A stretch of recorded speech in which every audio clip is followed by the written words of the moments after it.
ना missile attack ना surgical strike, फिर भी पाक बर्बाद। डोवाल की कूटनीति ने ऐसे तोड़ा पाक, चाल निकली सुपरहिट। इधर चीन ने की चढ़ाई, उधर भारत के दोस्त यूएई ने पाकिस्तान को दी आखिरी वार्निंग। भारत का बाल भी नहीं हुआ बांका, उधर पाकिस्तान में 17 मिसाइलों का डर। दुनिया को पता ही नहीं चला, भारत ने कर डाला पाक के खिलाफ ऑपरेशन सिंदूर 2.0 की शुरुआत। टीवी पर रोता रह गया पाकिस्तानी पीएम। उधर तालिबान ने घर में घुसकर मचाई तबाही। भारत में बैठकर भारत की सरकार को कोसना भले आसान लगता हो, लेकिन सोच कर देखिए आज पाकिस्तान में हालत क्या हो गई है।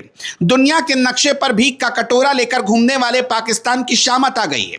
जिस सऊदी अरब और यूएई के दम पर यह मुल्क अब तक उछल रहा था, अब उन्होंने ही इसकी गर्दन पकड़ ली है। यूएई ने तो साफ कर दिया है कि अप्रैल 2026 के अंत तक उसे अपना पूरा कर्जा वापस चाहिए। पाकिस्तान को करीब 2 से $3.5 अरब की भारी भरकम रकम चुकानी होगी, जिसमें वो $2 अरब भी शामिल है जो इसकी केंद्रीय बैंक में खैरात के तौर पर जमा कराए गए थे।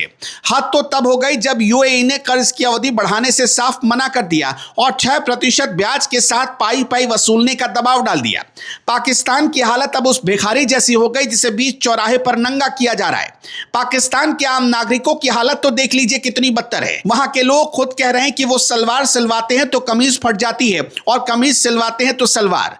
पाकिस्तान में आज गैस सिलेंडर 3,500 रुपए का मिल रहा है।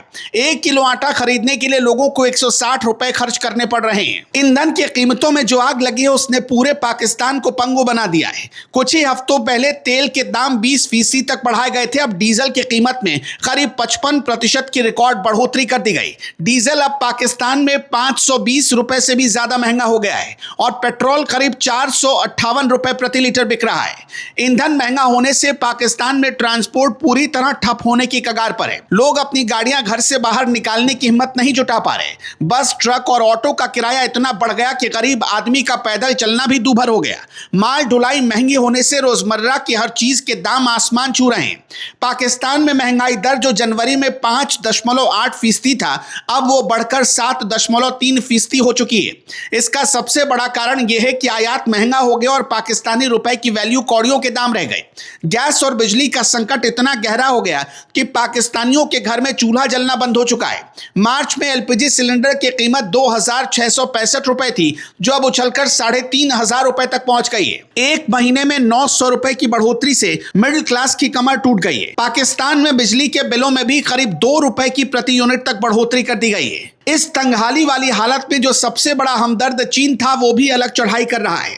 ड्रैगन ने अपना असली रंग दिखाना शुरू कर दिया है। चीन ने आखिरी चेतावनी जारी करते हुए कह दिया है कि सुधर जाओ वरना पैसा पूरी तरह बंद कर दिया जाएगा। ग्वादर पोर्ट पर पाकिस्तान के फील्ड मार्शल असीम मुनीर को जिस तरह बेइज्जत किया गया वो पूरी दुनिया ने देखा है।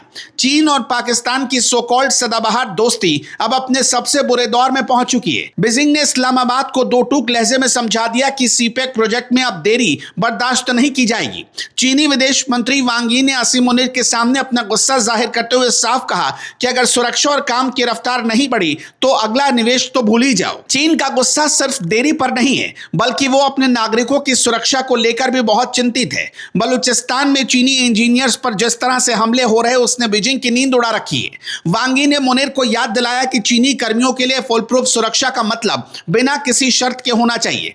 चीन अब ग्वादर पोर्ट को पूरी तरह चालू देखना चाहता है, क्योंकि उसे लगता है कि पाकिस्तान की नाकामी की वजह से वो अरबों का मुनाफा खो रहा है। पाकिस्तान इस वक्त अमेरिका और ईरान के बीच फंसा हुआ है और चीन उसे अपनी नीतियों में स्थिरता लाने की नसीहत दे रहा है। पाकिस्तान की कंगाली का आलम यह है कि उसने चीन का 2050 करोड़ रुपए का बिजली बिल तक नहीं चुकाया है। चीन ने कड़े लहजे में पाकिस्तान को हड़काते हुए कह दिया है कि यूनाइटेड एनर्जी पाकिस्तान का बकाया पैसा तुरंत चुकाया जाए। चीन ने धमकी दी है कि अगर भुगतान में देरी हुई तो अंतर्राष्ट्रीय निवेशकों का भरोसा पूरी तरह टूट जाएगा और भविष्य के सारे रास्ते बंद कर दिए जाएंगे। बीजिंग में मौजूद पाकिस्तानी राजदूत ने अपनी सरकार को अर्जेंट नोट भेजकर आगाह किया कि अगर पैसा नहीं मिला तो कंपनी अपना कामकाज ठप कर देगी, जिसका सीधा असर पाकिस्तान की बिजली और गैस सप्लाई पर पड़ेगा। यह पूरा विवाद उस गैस सप्लाई को लेकर है जो यूनाइटेड एनर्जी पाकिस्तान द्वारा सुई सदर्न गैस कंपनी को की जा रही है। पाकिस्तान में तेल और गैस क्षेत्र की यह सबसे बड़ी विदेशी कंपनी है जिसे चीन का पूरा समर्थन हासिल है। लेकिन पाकिस्तान की सरकारी कंपनियां अब हाथ खड़े कर रही हैं। सुई सदर्न गैस कंपनी का कहना है कि उसके पास पैसा देने के लिए खुद का फंड नहीं है, क्योंकि उसका अपना पैसा फेडरल बोर्ड ऑफ रेवेन्यू के पास अटका हुआ है। यह सरकारी विभागों की आपसी खींचतान और पाकिस्तान की खोखली अर्थव्यवस्था का सबसे बड़ा सबूत है। चीन तो छोड़िए, यूएई भी कर्जा वापस मांगने लगा है। यूएई ने तो टाइमलाइन तय कर दिया है, जो पाकिस्तान के लिए बड़ा झटका है, क्योंकि अब तक उसे उम्मीद थी कि दोस्त देश हमेशा की तरह उसे बचा लेंगे, लेकिन अब इंटरनेशनल लेवल पर भी पाकिस्तान की साख खत्म हो चुकी है। चीन जैसा दोस्त अब धमकियां दे रहा है और यूएई जैसा पार्टनर अपना पैसा ब्याज समेत वसूलने पर अड़ा है। पाकिस्तान को $2 अरब की वो रकम चुकानी ही होगी जो उसके फॉरेन रिजर्व को सहारा देने के लिए रखी गई थी।